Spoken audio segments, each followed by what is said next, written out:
En el libro El hombre común pensador vemos que los humanos tenemos una tendencia como a reflexionar sobre nuestra existencia y dicha tendencia está en lo más profundo de nosotros, por lo que no se puede dejar de hacer nada más. Y es curioso porque a veces nosotros mismos nos damos cuenta de esto, estamos como siempre reflexionando, lo que indica que se trata de un proceso común y natural de los seres humanos. Así como en el mundo tenemos médicos, gente que se dedica a sanar, a curar, a ayudar a otras personas en el ámbito de la salud, también tenemos personas que se encargan de sembrar, de la cosecha, y personas también que naturalmente se dedican a pensar y no es novedad. Han existido desde siempre y así será hasta el fin del mundo. Pero ¿esto por qué? ¿Podríamos acaso nosotros iniciar el pensamiento sin perdernos nosotros mismos? Esta pregunta en sí será respondida más tarde. Ahora veamos un ejemplo del hombre y el animal. Pueden estar estos quizás en las mismas situaciones, pero cada uno les dará una solución o desenlace distinto, puesto que el animal vive la situación y el hombre toma plena conciencia de ella, la analiza a ver qué le ofrece, si la ha bebido, si alguien más ha vivido situaciones similares, y al concluir su análisis termina por actuar. En palabras breves, el animal actúa por instinto, según lo que siente y padece la situación. El hombre, en cambio, no solo actúa y piensa, sino que integra y transforma la situación. En base a esto podemos entrar a la siguiente etapa. ¿Qué es lo que diferencia entonces al hombre común del hombre filosófico? Pues claro está que ambos reflexionan, pero entonces ¿qué es lo que lo hace diferente a cada uno? Pues bien, como se menciona, tenemos el ejemplo de 4 personas. A estas 4 personas se le puede observar un campo. Digamos que este campo está en venta. Entonces, cada uno tiene profesión diferente, por lo que cada uno está viendo el campo según su conveniencia, por así decirlo, lo cual no es una descripción general. No están haciendo como todo en globalizado, sino que se están fijando cada uno en su profesión, en su campo, más o menos a su beneficio. Citando más o menos lo que dijo el autor, el médico verá las variables curativas o las variables sanitarias.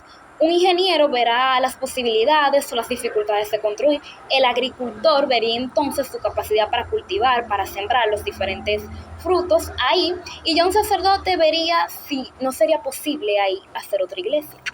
Cada uno de estos 4 personajes se sentirán en la razón.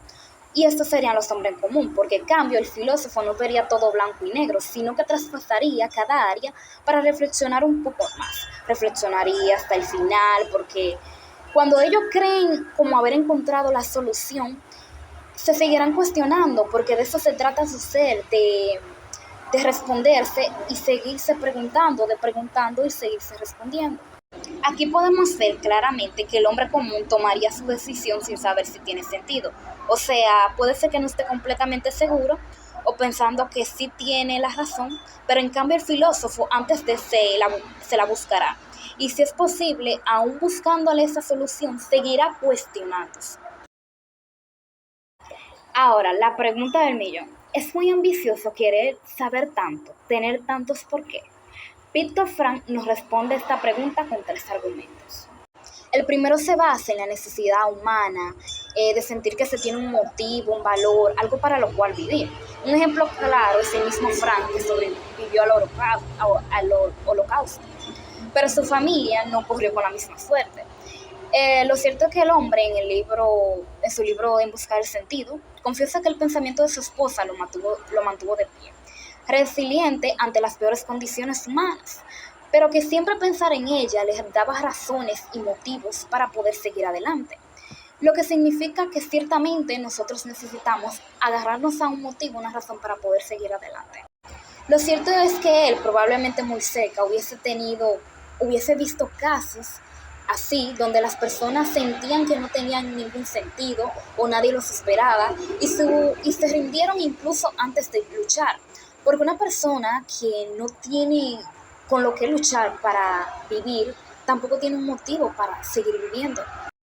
Tal como lo explica Fran en su segundo argumento, que un hombre que no se encuentra para nada cae en la tentación del suicidio, pues carece de un porqué para su vida. Y el tercer argumento establece que en la actualidad se han reducido ciertas seguridades, por lo que tendemos a no saber quiénes somos ni qué queremos, pero necesitamos saberlo porque nuestra vida depende de entregarnos a lo que realmente tiene valor para nosotros. Hay un planteamiento que es interesante, y es que entre más pasa el tiempo, más duda hay, y eso hace que el filósofo tenga que plantear su filosofía, o sea, nuevas filosofías. Se pregunta y se responde. Pero cuando llega uno nuevo, un nuevo filósofo, como que las analiza y muchas veces termina creando nuevas. Entonces nace una nueva filosofía porque él siente que la información que dio la anterior posiblemente no está completa. Y ciertamente esto tiende a agotarnos, pero incluso así el humano no puede dejar de aplicar la filosofía. Pues dejar de aplicar la filosofía, aunque puedas sonar confuso y todo eso, es literalmente tener que volverla a aplicar, porque tenemos que explicar por qué debemos dejar de aplicarla, lo que significa filosofar de nuevo.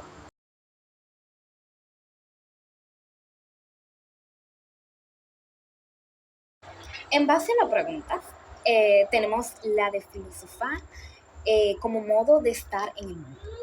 Y es que entiendo que es una manera de vivir como consciente de nuestro alrededor, de nuestro mundo, y no es simplemente vivir en automático. Implica observar, interesarse en por qué pasan las cosas, su sentido, qué deberíamos hacer en ese caso, y así quizás saber cómo reaccionar, comprendiendo la realidad a través de preguntas y filosofías pasadas. Ahora, ¿cómo está el mundo animal, el hombre común, y también cómo está el hombre común en base al filósofo? Miren, los animales viven según el instinto de correr cuando hay peligro, de buscar o hacer refugios, pero ya los hombres estamos conscientes de nuestra existencia y buscamos el sentido de la vida. No pasa así con los animales. También tenemos la noción de los tiempos, lo que tampoco pasa con los animales.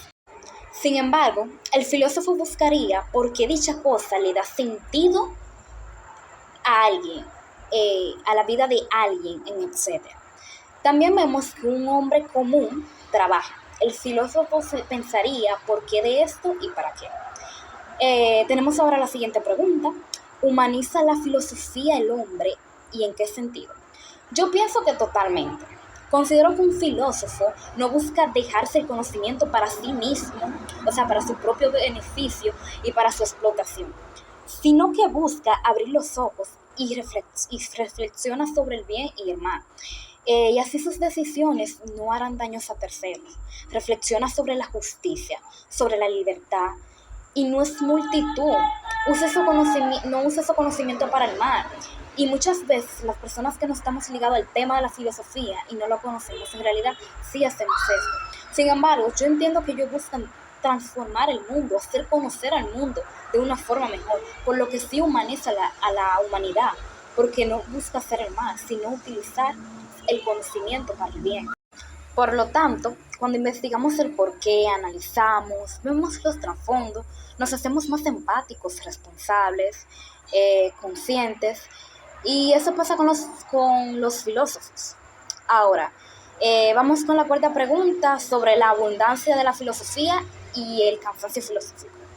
Ciertamente existe una gran variedad filosófica que parece que puede agobiarnos. Parecen existir más preguntas que respuestas. Sin embargo, es importante recalcar que los filósofos siembran una base que constituye un punto de partida para nosotros filosofar y como que ver nuestra vida desde un mundo de nuevas perspectivas. Además, recordemos que el mundo está en avance constante, que quizás antes, en un momento, nos interesaba que de dónde vinimos, que por qué se hace el día y la noche, que si la ciencia, que si la razón, y hoy volvemos a tener otros temas de lo que hablar, diferentes. Tenemos el avance de la tecnología y ahora, a raíz de eso, también salen nuevas filosofías. Así sucede a medida que el mundo avanza. Llegan más filósofos y como que cada uno de ellos trabaja según lo que tiene en la mano, por así decirlo. O sea, basan sus investigaciones en su época. Y esto hace que al surgir nuevas cosas, como que surjan más preguntas. Aparte de que hay preguntas difíciles de responder de una sola manera, como qué es el mar en concreto, o por qué nacemos si al final vamos a morir, etcétera. Ahora abordaremos lo de que es imposible dejar de filosofar. Pongamos el ejemplo sencillo de que una persona nos diga que no puedes estudiar esa carrera. Una persona le diga a otra, no puedes estudiar esa carrera. Y él no puede decir esto sin que la otra persona no se pregunte por qué no estudiarla. Y que nosotros mismos no nos hayamos preguntado antes la razón por la cual no se debería estudiar. Pues como se planteó al principio, la filosofía es inevitable para nosotros. Siempre la terminaremos aplicando, puesto que si queremos decirle no a una cosa, tenemos que saber el por qué le estamos diciendo que no. Y esto ya es filosofar. Siguiendo con las preguntas, la 6 plantea, en cada hombre hay un filósofo. ¿Qué sentido tiene? El sentido de que todos tenemos la capacidad de cuestionar, de analizar, de reflexionar, incluso desde nuestra falta de conocimiento, aunque muchas veces tenemos esta parte de nosotros, digamos que dormida. Es que formular, preguntar es tan sencillo como cuestionarse porque el agua tiene 3 estados. Seguimos con introducción objetiva e introducción subjetiva. Cuando hablamos de la introducción objetiva, nos pone a la filosofía con sus argumentos, sus problemas e ideas de los filósofos. Pero la subjetiva nos presenta al autor como tal, a las personas, al que planteó estos problemas y esta teoría. Es como verlo en sí a él, a los autores, y formular nosotros también.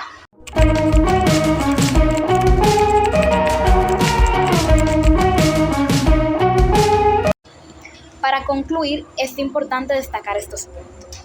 El hombre debe estar despierto y reflexionando, no viviendo de instintos, sino analizando para crear soluciones y demás.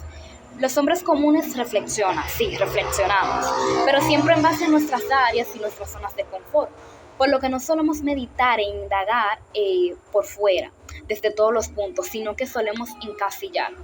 Solemos ver un solo punto, creer importante una sola realidad, pues nos apegamos a lo conocido y no sabemos descubrir